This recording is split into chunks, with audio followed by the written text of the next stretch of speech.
know, given these strange COVID times, we're all in different parts of Australia, I think mostly. I'd also like to pay my respects to all the elders, past, present, and emerging. And I'd also like to pay my respects to each and every one of you. So today's webinar is all about unchaining modern slavery. This is being hosted by Unchained Business Services, whose founder and director you're about to meet shortly.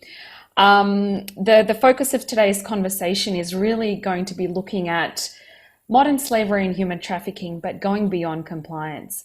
So many Australian companies at the moment are working away to meet the compliance requirements of the Australian Modern Slavery Act.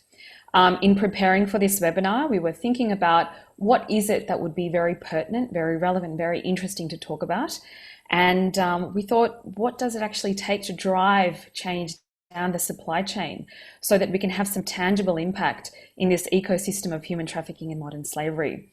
So that will be today's conversation. We have some esteemed panelists who are very excited to talk with you, as you can see, with their beaming smiles.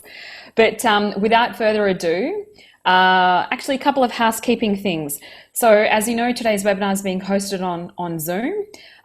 We would love for this to be a conversation rather than a one-way information share from Unchained side. So I'd encourage you to put through your questions in the Q&A panel. Please raise your hand if you have something to say. We would love it if this could be a real conversation. And so you could raise your hand like what Tania's doing. You could also use the raise hand icon on Zoom, and that way we will get to you at a logical point in time. So we've got just under an hour, and you'll soon notice that our panelists have a lot to say, and we hope that you have a lot to say as well. So I think I might leave it at that. I'd like to welcome Stephen Morse, who is the founder and director of Unchained Services, along with Sarah. I'd like to call upon him to say a couple of words, and I think I might give him a sneaky little question as soon as he finishes talking. So over to you, Stephen. Thanks, Rasika. It's a pleasure to be here, and we'll do a bit of an introduction, and then we've got a question for you. We've got two poll questions, so we'll go to that afterwards. But yeah, I just thought I'd start by welcoming everyone, myself as the founder and CEO of Unchained. I trust that the next hour is going to be valuable for you in helping you go deeper with making impact on modern slavery. So yeah, as someone who has a lived experience with working with survivors of modern slavery in Spain over 4 years ago now, I know a lot about the lived experience of those in slavery, and that's also where I did my doctoral research, where I looked at some of the cultural and socioeconomic push and pull factors behind modern slavery and human trafficking in Europe. My main point for today is really to emphasize the human dynamic of supply chains. That all workers from the C-suite to the factory floor are worthy of being esteemed and valued for the contribution that they make to the global economy. As we think about engaging suppliers, we need to think about it in terms of co-creating solutions that benefit both the supplier and the client. So what's your question, Rasika? Well, Stephen, I'm always really inspired when I hear from those who've worked at the grassroots level from a modern slavery perspective, or any sort of social change. What inspired you to come back to Australia and work with the sector here? Was there a defining moment for you? Yeah, well, the project that we were working on came to an end, as all good projects do, when you're working in an NGO space. So that's the background that we're in, working FP. So that project came to an end, and as we're coming back to Australia, we caught wind of the emerging modern slavery legislation in the Commonwealth, and also then at the New South Wales state level. So we really saw an opportunity. We being my wife and business partner Sarah, we saw an opportunity to contribute to the conversation, having been at the grassroots, and being able to really bring the why and the stories to the legislation, to the frameworks, to the data, to all the compliance piece, because that is where the inspiration lies for going beyond compliance. Yeah. We've often, in the fireside chats that I've had with Sarah and Stephen, we've often talked about driving systems level change. So how do you address a root cause of many of the, I guess, the inequalities and the negative impacts that we see today? So look, without further ado, I will I will go to the questions to the audience. So we want to get to know you a little bit, right? So I'm going to ask you to log onto an application called Mentimeter. So I'm just going to bring that up now. Can you all see my screen? Okay, so what we need you to do is we need you to log on to menti.com and log in using the code 1599346 and tell us firstly, which industry sector are you from? So as the responses start coming in, I'm going to ask Stephen to talk a little bit more about why he thinks we should care about going beyond compliance. So please drop in your responses, guys, and once Stephen finishes, we'll move on to the next question. So Stephen, why beyond compliance? Why is it important? Yeah, well, it's a leading phrase for us at Unchained. We want to inspire companies to be leaders in making an impact and to go beyond compliance. It's a tagline for us, but it's a serious one. It's a good question because in many ways the modern slavery legislation has embedded within it a going beyond compliance mechanism, and that is because it requires continuous improvement. So companies and business leaders may come to the piece and think, oh yeah, this is another piece of compliance, and that could be the approach.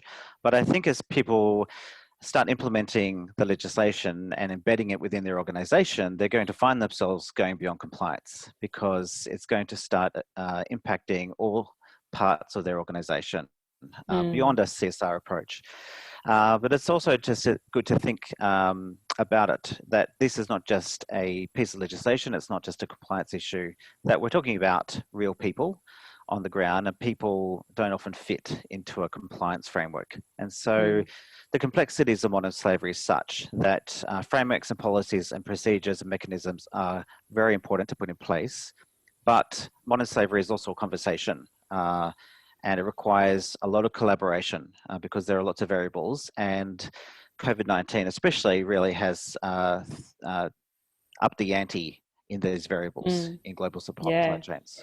We've really seen COVID-19 exacerbate some of the factors that cause people to go into these dire circumstances, haven't we?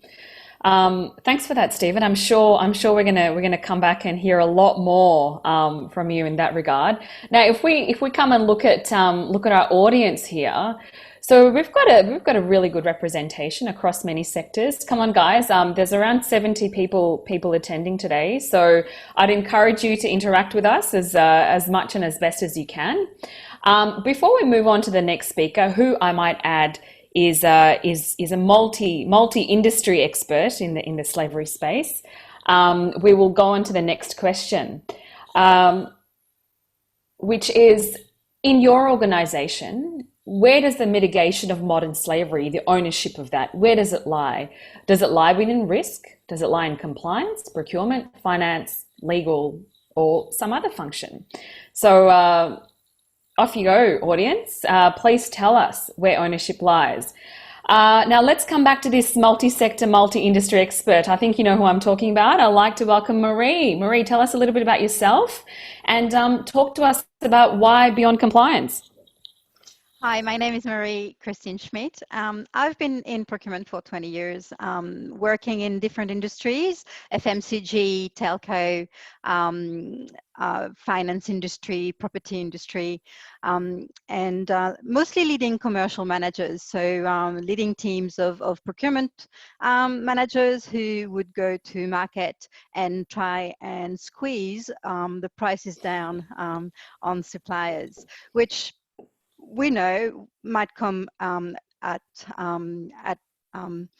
against mitigating the risk of modern slavery.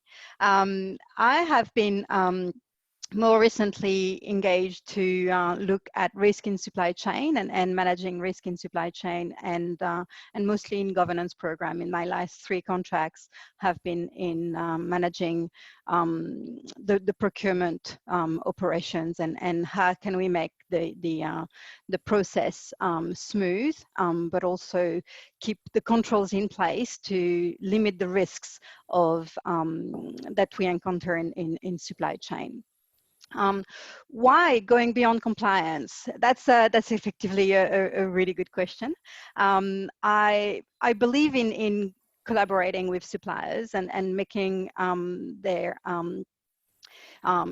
making their voice heard, so that we can actually deliver better results in conducting procurement. And in my career, having a collaborative approach with suppliers actually has demonstrated a lot of value in what the suppliers can bring to organization. And it's not always about price, although the mandate of procurement, mostly in organization, is to actually reduce the cost of the services of the goods that we source. Mm. Thank you for that. I think there's some very interesting perspectives, and it's coming from a voice of experience in addition to a voice of reason. So I think we heard Marie talk really about a collaborative approach. I mean, who would think about collaboration as a tool to mitigate this issue? Without further ado, I'd like to move on to the next powerhouse within the Unchained team. That's the great Tania Harris. Some of the audience members may may already know her. I think I've seen some very excited questions. Look, before we move on to Tania, I don't mean to tease you. We've got some very, very interesting results. So we've had around 24 respondees to this last question in terms of who owns modern slavery mitigation in your organisation. And the majority here we've got is from procurement, followed closely by risk and compliance. I'm very curious to know what the other functions are. So if you are interested to share where you're from, please put up your hand, and we'd love to hear from you. But I'm going to stop sharing this Mentimeter for a second and revert to Tania. So Tania, take it away. Thanks, Rossica. So I get to be on the big screen. As many of the attendees know, and welcome, thanks for joining us. Tania Harris, I, much like Marie, having worked for her, have followed a very similar path.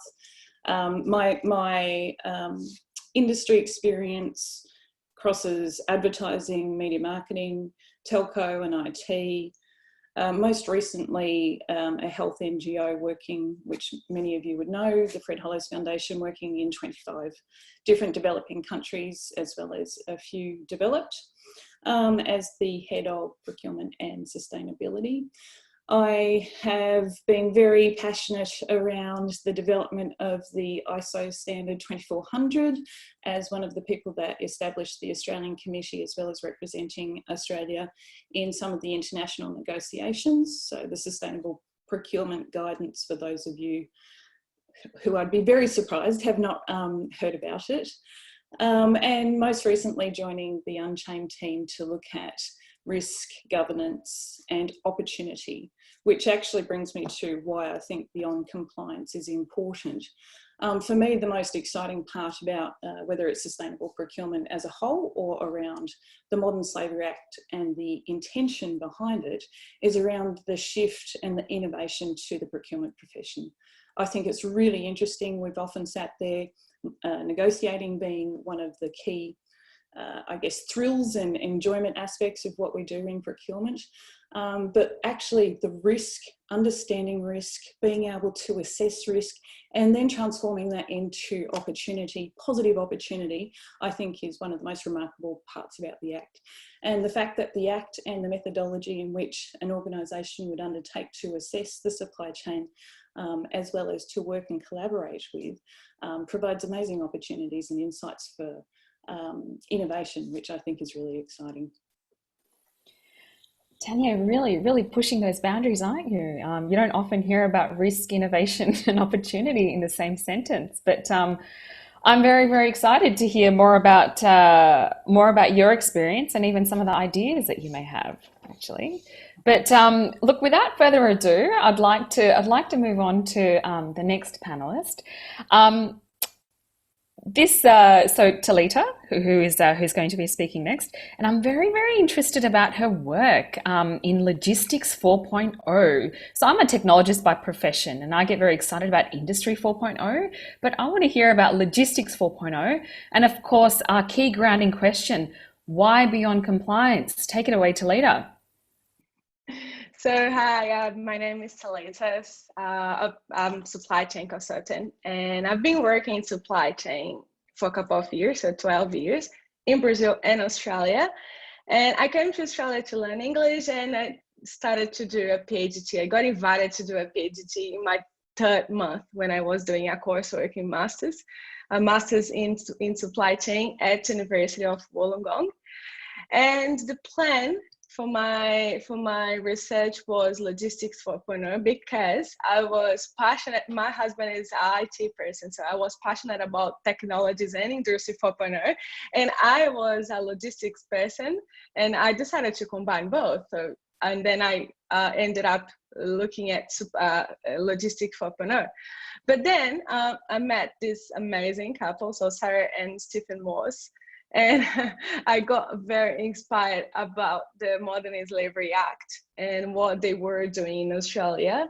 And I changed the topic of my PhD.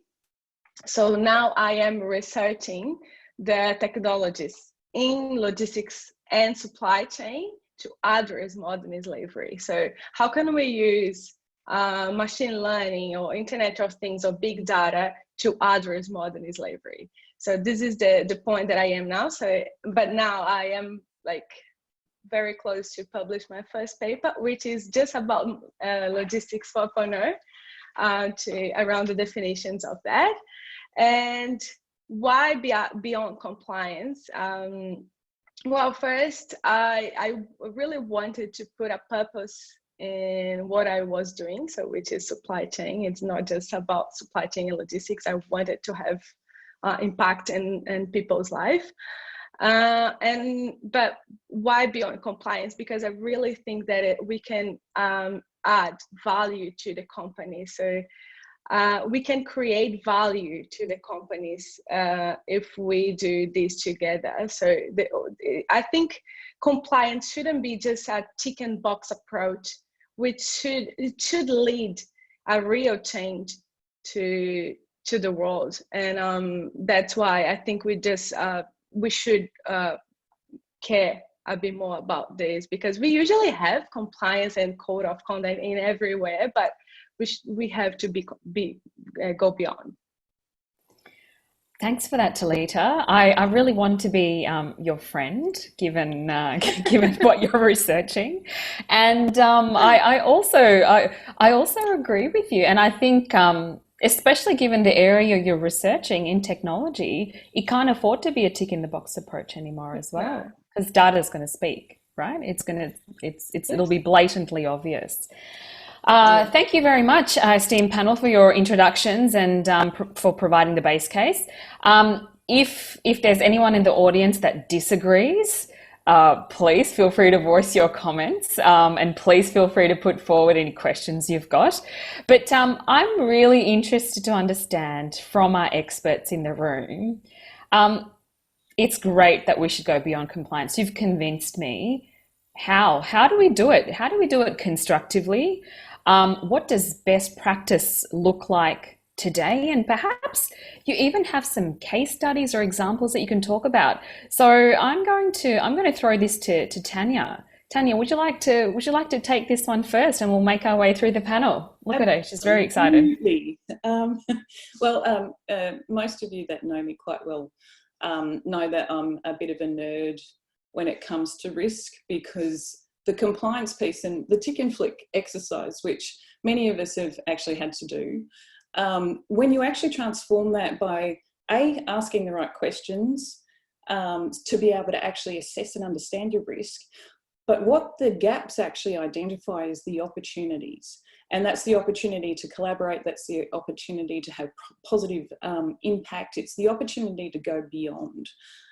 So things like, and my most recent implementation prior to joining Unchained was a 1.5 year overhaul of the end-to-end governance process, starting with onboarding and due diligence, much like Marie. Like I said, we mimic sometimes, but looking at that governance piece. So how do you do due diligence in a way that's meaningful?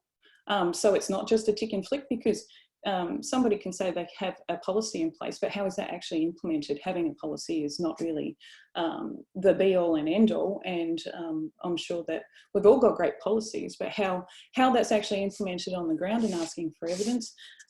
Actually using that evaluation piece, so in the due diligence process, which is where I think I'm particularly focused on and particularly interested in, is around how do you actually extract real value as a result of asking those questions, and then what do you do about it? And that a part of that is around how it's evaluated. So is that due diligence information coming into the organisation and being actually shared out to the different internal subject matter experts? Because you, like we do with financial analysis and P&L over the past 3 years, generally procurement and finance would work together.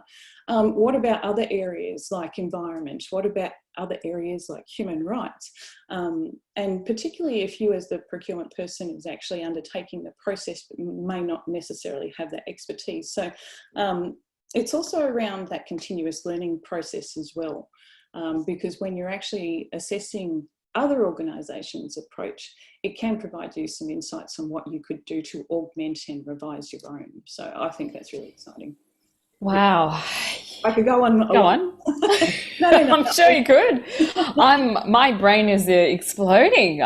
We talked about evaluation. We talked about due diligence. We talked about the questions we need to ask. We talked about embedding it across the operating model of an organisation. I don't know how we're going to do this all, but maybe we should throw back to the voice of experience, Marie. I'm really keen to hear about your collaborative approach, but how would you reflect on what Tania said, and how would you build on that? It is a collaborative approach internally and externally, and definitely as a group we can identify the opportunities that we can build on with the suppliers. To go beyond the tick and flick approach, most organizations, when they're going to get the results from their suppliers as to the questions that they've asked in terms of assessment, what controls are going to be put in place? So what are the controls that when you get the answers to those questions, what control are you going to put in place to ensure that you can build on from those responses? So it is in terms of collaborating with your suppliers and getting them on board of what is it that you're doing. There's also a great expense of work that needs to be done in awareness. So what has been quite flagrant in the organization that I've worked in recently is that there is no awareness of modern slavery. So yes, there's an act that has been passed recently, but a lot of people are still quite unaware. So it's the mechanism by which you're going to collaborate with your suppliers could be as simple as helping them put in place the training necessary to bring awareness within their organization of what modern slavery is. We're not trying to put people on the moon here. It's a very simple approach. Talk to your suppliers, understand how what they know about it, and then from there help them build their understanding and help them go beyond the compliance. You mean it's as simple as having a conversation, Marie? This day and age? That's great. Well, look, I'm really keen to hear about some practical case studies. right? I'd love to understand some practical examples from this esteemed panel where you've seen it go beyond compliance effectively. So open question to Tania, Talita, Marie, and Stephen. Talk about some best practice case studies for us. I might go first. This is one of my favourite examples from my time at the foundation. Having just augmented the supplier onboarding process, so after we'd gone through the competitive process, the African office, we actually held for the first time in the foundation's history a half-day workshop for over 3 days, because I think there was close to 100 suppliers that had been appointed to different panels. And I was invited to provide the information around what sustainability was, what the areas of focus were for the foundation, and also how important the suppliers were, not just to being able to effectively deliver eye health interventions, but also how the foundation's success was reliant on the suppliers to be able to work with us, and that them understanding what these principles meant that our working together principles were more effective, and that it was around a two-way conversation. Fortunately, Kenya is an English-speaking nation, so it wasn't quite so challenging, but it was quite interesting doing that from a very large video and having that Q&A. And it was interesting because there were some really insightful questions. So I thought that was it was a wonderful way to open and to congratulate them and welcome them to being a part of a supplier for the foundation, but it was also an opportunity to start that education process around what are the 7 key sustainability subjects and why were things like human rights important. So that's my... Very interesting. Yeah. If I can I build on this? Yeah, please go ahead. And I've got a question potentially for both of you.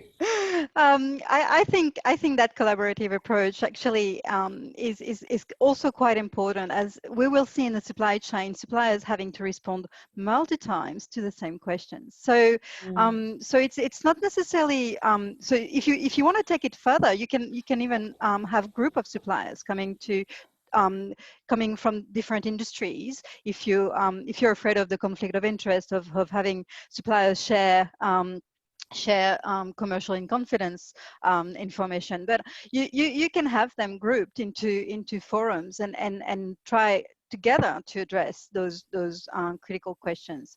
So I think that forum application is going to be quite important as we move to having more and more people answering the same assessments, right? Like if every organization, as part of their supply chain risk identification, are sending supplier assessments, your suppliers will be answering multiple assessments. So I think it's important in that collaboration that industries group together to actually address those risks, and that's how you get the momentum, right? If we're going to eradicate modern slavery, you need that momentum. Yeah, and we've seen some, and I guess this is a bit of an innovation, right, in terms of taking a collective impact approach. We've seen the property industry come together. Yes, absolutely. We've seen financial services come together, which is great. Now, I would like to throw it to Talita and Stephen. Did you guys want to talk about some case studies or innovations or examples before we keep going?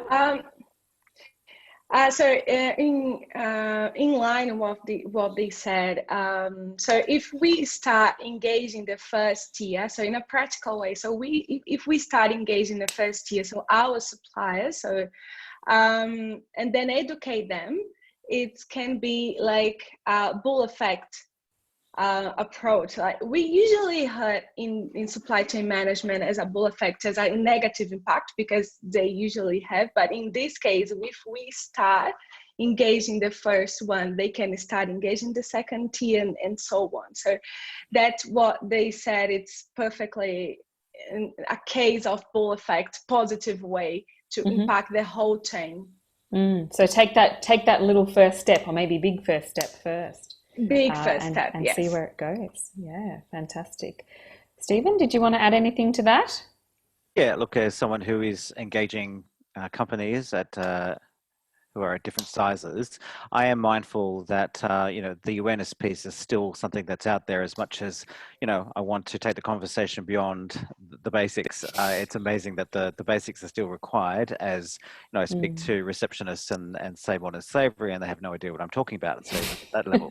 So I think that in the conversations I have, particularly with smaller entities who really who don't fall within the framework of the legislation. There are opportunities and some confusion there about what is expected of them, and I think there's a really in addition to awareness, there's a great need for resourcing. Because the landscape is shifting in global supply chains, and I think the capacity for smaller entities who may not have a compliance function, who may not have a legal function, who may not have, even may still be working out actually what their supply base is, and that's their first piece. So I think there's a great opportunity for leadership from larger entities in sharing knowledge, but also demonstrating leadership and sharing resources to actually see it as a two-way street. Yeah, fantastic. And I think the question or the comment that you've made about constraints and limitations is a really, really important one.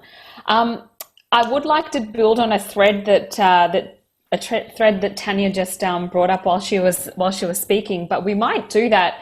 I did sneak in another Mentimeter question, Stephen. Am I allowed to pull that out? Yeah, it's great to hear from our attendees. So it'd be good to hear what they have to say. So indulge me. So guys, we're going to move to the next question. What we want to hear about is, what are the greatest challenges that you face as an organization when you are looking to change your suppliers' behavior? Right? Can you see my screen there? Can someone shake or nod their head? No, you can't. Very good. How about now? You can. Great. So, folks, log on to menti.com. The code is 1599346. While you're putting in your responses, I would like to go to Tania and ask her about her experience with the foundation and those, I think it was 100 odd suppliers, was it, in Kenya? You said they had some questions come back. Do you remember any of those questions? What were they asking you about? It was more around the content, because I was giving them a quick insight into sustainability. I think there was more a concern around needing to have all of the areas apply to them. Yep. And a little bit like the Modern Slavery Act and approaches, it needs to be something that's tailored and appropriate and relevant to the context and to the categories. So, and also we find in different cultures, they're very eager to achieve and to please. So I needed to take that step back to accommodate that, no, this was not a pass or a fail test, and that different areas and elements would apply to different suppliers. Right. So it sounds like you had to provide context on what modern slavery was and the reasons for which it was really being implemented, and it wasn't just a binary response, which interestingly correlates with some of the responses that we're seeing on the Mentimeter today. So, I mean, I think we've got competition between the supplier's understanding of modern slavery and compliance, as well as the time and effort available to actually work with them, which really talks to Stephen's point from a constraints perspective, doesn't it? I mean, we're gonna use that word constraint and move on to the next question. And I'd like to invite Talita to actually talk to us about this one, or to lead us into this discussion. So what are some practical constraints and limitations that suppliers face in actually going beyond compliance? Talk to us about that. What have you seen? Well, so from my perspective in Brazil, so I used to work in a very large company, so a retailer, and it was quite normal for them to have exclusive suppliers. So that's one very important constraint that we can, how about if we find modern slavery in these suppliers? So how can we change if I don't have any other one to supply with the product that I really need in my store? So this is one of the constraints that I can see in a very, very practical way. So how can we deal with this? So how can we change the supplier if they are exclusive? So if I don't have any other supplier to supply what I need in my store. So this is really talking about it from the company's perspective, where the supplier has a lot of power, really. Yes. Yes. And you're sort of at their maybe not at their mercy, but you're really dependent on them for your business to keep running. Well, can I invite the rest of the panel to respond? Who would like to go next? Marie or Tania? Yeah. Thank you. I think that really relates to when it comes to around the collaboration piece, because when we are collaborating with tier one, then that exact same collaboration needs to occur beyond that. So exactly the same materials that are used for the initial tier one collaboration then can be applied and leveraged, so you're not actually needing to rework and reuse. And that's around the open source or the open access to information. So often we perceive compliance documentation, including supplier questionnaires, as commercial in confidence. I'm really curious why. And by sharing that with that next layer of supplier tier, then they're reducing the effort for them to be able to actually understand and then to be able to act on it. And then it's around that ripple effect, a little bit like we were talking about earlier. So I think that's a great opportunity. So I it's like, also think that Yes, you can on the ground you can actually engage with NGOs. So if you I mean, most of the time, so from what I have heard, most of the time when you actually do find slavery in your supply chain, you're better off working with that supplier to change the way they actually manage and treat their employees, rather than stopping doing business altogether with that supplier. You're actually putting the people that are in those factories, in those environments, working in those environments, you're putting them more at risk if you actually stop working with that supplier. So by engaging with NGOs on the ground and other and that supplier, you actually are building and helping changing those behaviors. Fantastic, thank you. I agree. Talita, do you want to add to that, or you were vehemently? No, I'm just saying that it's yeah. So I agree, and it's going to be a win-win-win approach, which is awesome. Yeah, fantastic. And Stephen, would you like to add anything to that?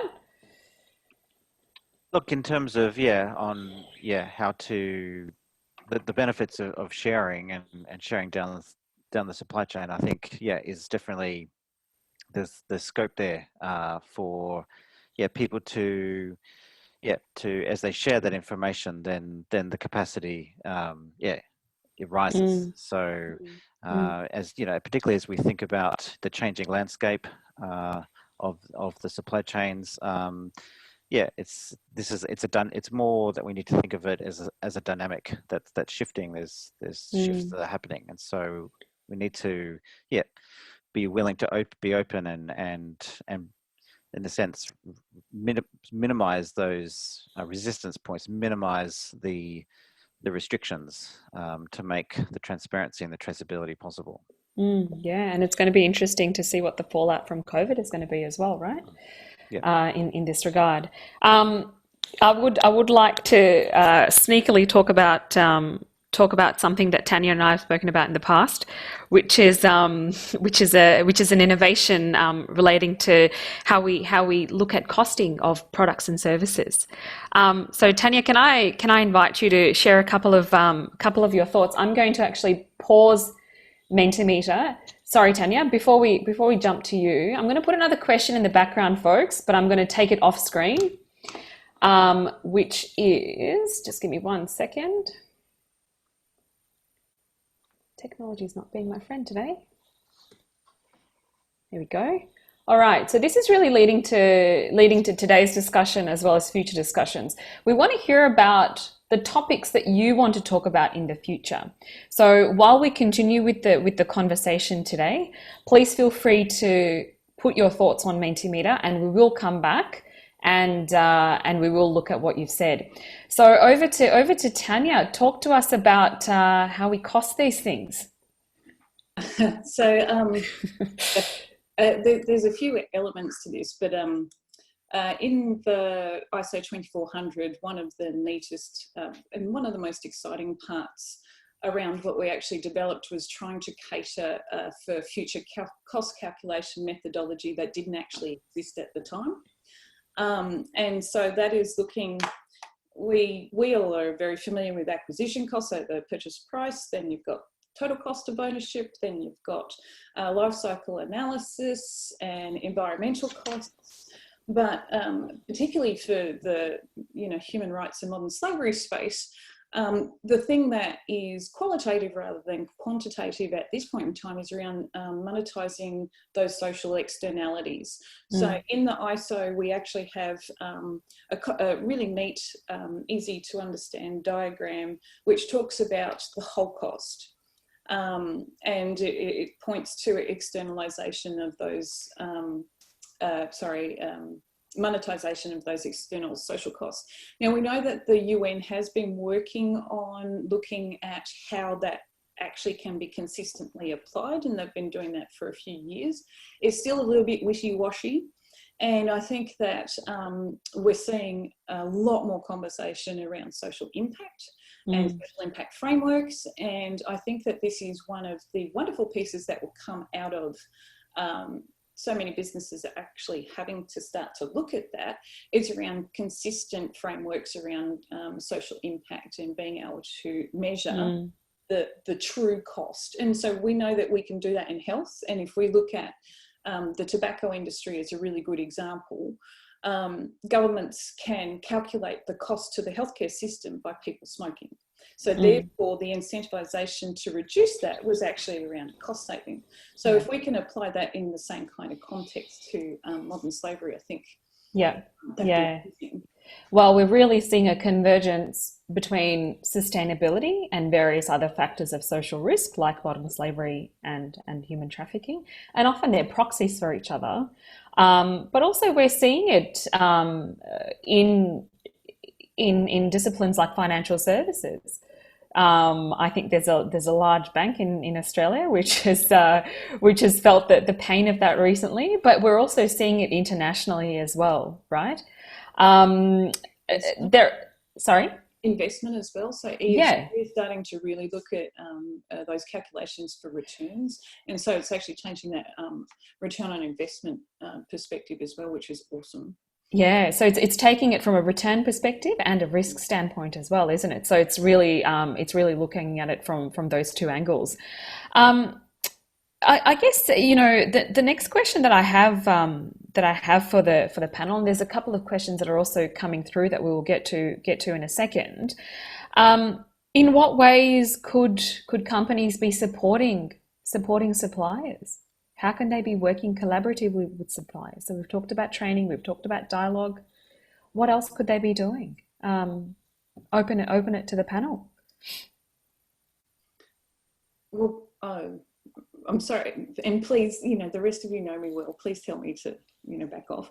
But supplier relationship management, right? So there's a methodology and a traditional approach, which is very much around how you start to assess your risks around modern slavery. However, the Act switches everything around. So it's not risk to the business, it's risk to the people in the supply chain. So when we're actually looking at supplier relationship methodologies, a little bit like looking at encouraging diversity, so women-owned businesses or Indigenous-owned businesses, they're going to be the small, medium enterprise. They're the little people. They're the ones that often will bend over backwards to provide more value. So it's actually changing the way that we perceive supplier relationship management. So instead of our strategic high value, we also need to be paying attention to the risk and the opportunity. And generally they'll go hand in hand. So it's also around incorporating other silos or responsibilities within the organisation who actually interact and participate in that supplier performance management. So contract managers might not be procurement. So it's actually around that integrated management, internal management system, which I think is where. So it's about procurement having a seat at the table, or contract management having a seat at the table. Please, Marie, keep going. Yes, I think it's also about getting your own house in order and making sure that whatever you do in your own organization, you do it correctly, right? It's not necessarily, so it's about bringing your employees on board with what you're doing and raising the awareness of your employees about those risks that exist in our environment. It goes beyond the supply chain, right? And it's about raising the awareness of modern slavery. If you're in the retail business and your employees are dealing with people every day, are they aware? Do they know how to recognize the signs? So it's about training and awareness. It's about everybody inside, front of house and back of house, actually being aware of what's of what the risks are and how to identify them, and then how to report them. So there's very simple mechanisms.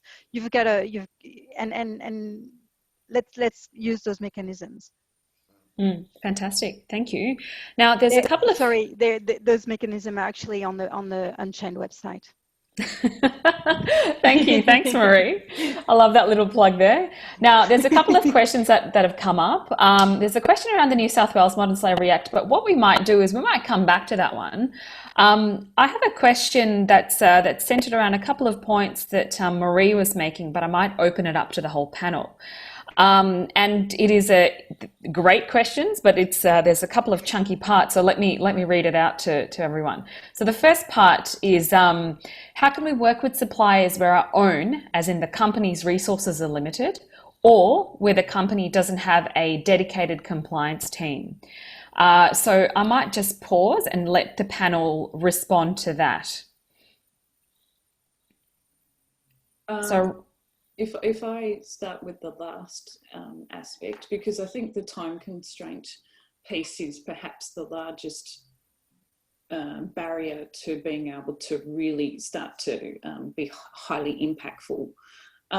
That's around sharing. So procurement compliance, you don't need a dedicated compliance team. Procurement will actually be doing many of the pieces of this, just as legal.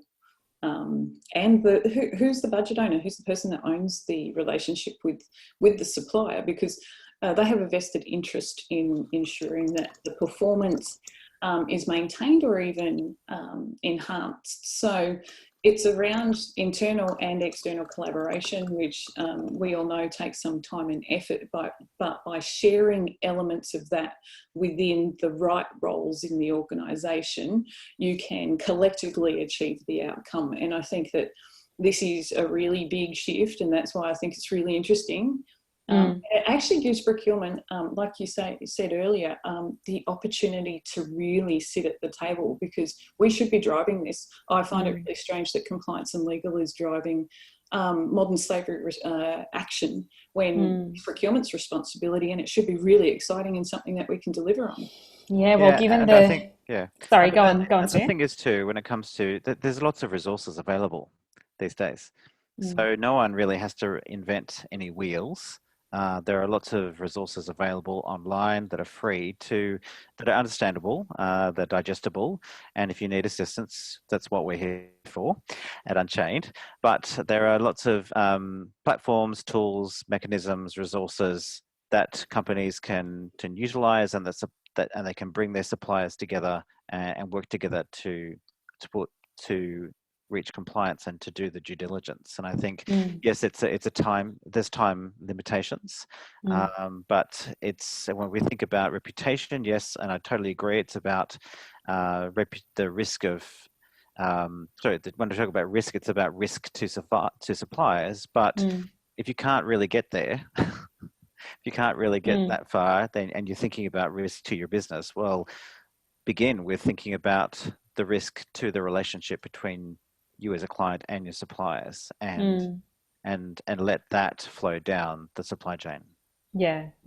So, I mean, and I guess one thing that I'm taking away is that there are lean ways in which this can be enabled, right? Exactly. By pre-existing resources or engaging the right sort of supporting service provider to actually help you.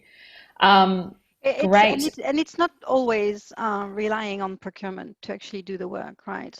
In organization, procurement is the conduit to actually source the best supplier, but ultimately someone in the business actually need that supply, and so that relationship and that operational relationship will actually sit elsewhere within the business.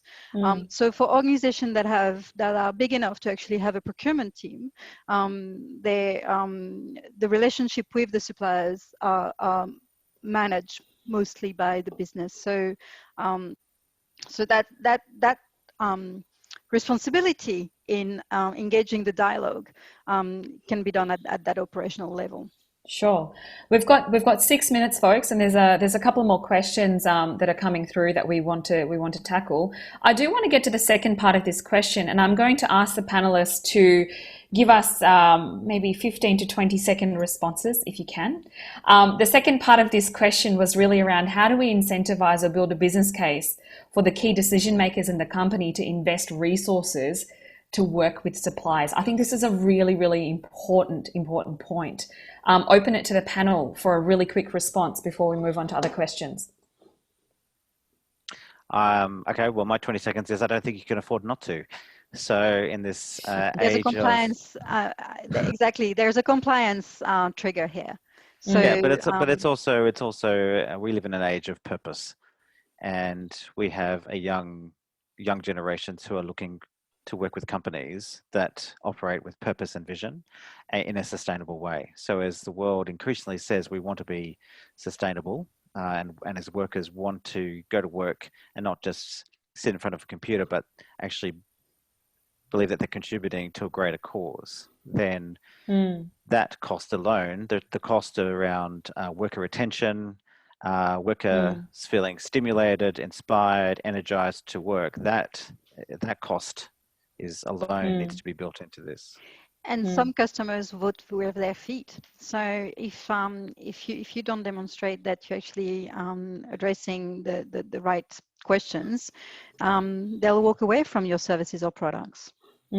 Yeah, fantastic. So I think we're talking about the change in the social political dynamic in the environment today, and people really valuing this. Any other responses from the panel to that question before we keep going to the next couple? So despite being the sustainable, I think what I'd actually like to very quickly touch on is the fact that cost savings, efficiency savings. When you actually have transparency and visibility, it allows you to make operational decisions that is the win-win-win outcome. So while the moral the moral obligation and also the values and the future generations, it makes actual business sense, because it's amazing how much cost efficiencies can be delivered when you actually have that visibility. So, you know, I'd always be reluctant to say that it's always about the money, but money is definitely a consideration.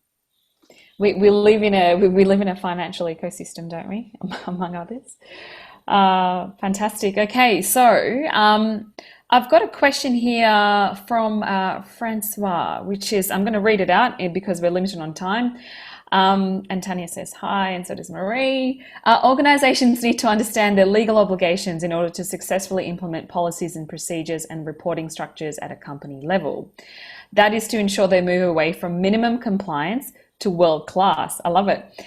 Information solidification and sound data would push to further to enhance a sustainable and progressive modern slavery methodology.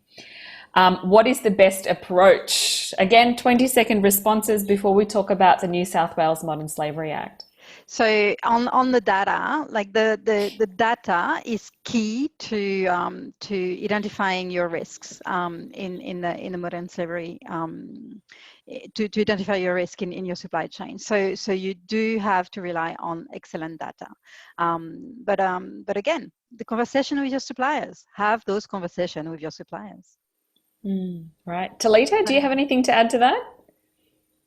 No, I am a data-driven person, and I totally agree that data, it's quite, like, data, it's very powerful, but we need to get the right data. It's not just random data. So engaging with the suppliers and asking the right questions, we can get good information, good data to move on. Thank you very much. And Tania and Stephen, 20-second responses. Very much the same. Data is really important, but it's not the be all and end all. And as we know, rubbish in, rubbish out. So it's a great place to start, but it is literally where you start. Yeah, fantastic. It's a conversation. Addressing modern slavery for me is a conversation and a conversation. So look, data, we do need data, and needs to be obviously reliable and processed well, but we need to interpret that data well and use it to increase the conversation. Fantastic, thank you. Now, this is a question from Catherine, and I think she may have had to leave, but let's answer it anyway because the recording will go out to participants. I'm interested to know where businesses can get more information about what their requirements will be with respect to the New South Wales Modern Slavery Act. How will they work out if they're complying or not? Is that ISO compulsory in New South Wales? Opening it to the panel. I might just start just because of the reference to ISO. So ISO is the International Standards Organisation, so it is not legislative, and the Sustainable Procurement ISO is actually a guidance, so you cannot be certified like risk management or quality management ISO. The legislation, and perhaps I might hand over to particularly Stephen, the legislation has not yet passed. No, it has passed, but it has not yet been implemented because of the harmonisation with the Federal Act. So at the moment, the Federal Act is the Umbrella Act, which is where we need to comply, whereas the New South Wales Act is going to be tweaked. And I might hand over. Great. Yes. So yes, we're still waiting for the act to be proclaimed, and there's a petition out to make sure that gets back on the agenda of the lower house. And as a New South Welshman, I'd love to see this act brought into being, but I totally appreciate the need for harmonisation to reduce the confusion. I think what we can say is that the government has indicated that there are many provisions within the legislation that in principle they want to implement, but in terms of the terminology and the terms of reference, that those need to be harmonised with the Commonwealth Act. And so, obviously we want a time frame for that to know that that's actually going to happen because of parliamentary processes and how they go about from state to the federal. So in principle, there are provisions around having a commissioner and a helpline and lots of and a fine getting a fine for non-compliance or misleading. Mm. But there's still a lot that needs to be worked out. So companies really at the moment should be referring to the Commonwealth Act and operating under that. And if they don't fall within the spectrum of that legislation, to consider what is their response to that legislation as a non-reporting entity. Sure. So there you have it, folks. It's pretty clear. We're waiting for a little bit more clarity on how this is all going to come together, and then you'll know what you need to comply with as a business living and working in New South Wales. We're on time, folks, or just over time. So thank you very much for the robust discussion today. I'd love to thank my panelists for their vibrant conversation, as well as to our audience in the background who were chipping away. There's a couple of other questions that remain unanswered, but perhaps we can respond to those either in person or in a written format.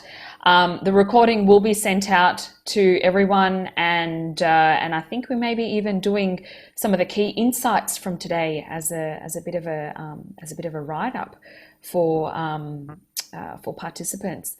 So thank you very much, esteemed panel. Oh, and one more thing. You'll see that I've just brought up a sneaky little feedback survey on Menti. So that will stay up for a few more minutes, even if we finish this webinar. So please, we would love to hear about. We'd love to hear your thoughts on today. And of course, please get in touch. Stephen, did you want to bring up the holding slide? Yes, I'll need you to stop sharing. Actually, yep. Yes, thank I you. have. Yep. There you go. So please get in touch with Unchained for. Where is it? There it is. There we go. Yep, if you'd like to be in touch, you can contact me directly at info@unchained.net.au. There's my mobile if you want to have a chat. Connect with us on LinkedIn, and there's our website. So we'd love to hear from you, love your feedback, and we look forward to connecting. Thanks, everyone. Have a great Thursday. Thank you. Thank you.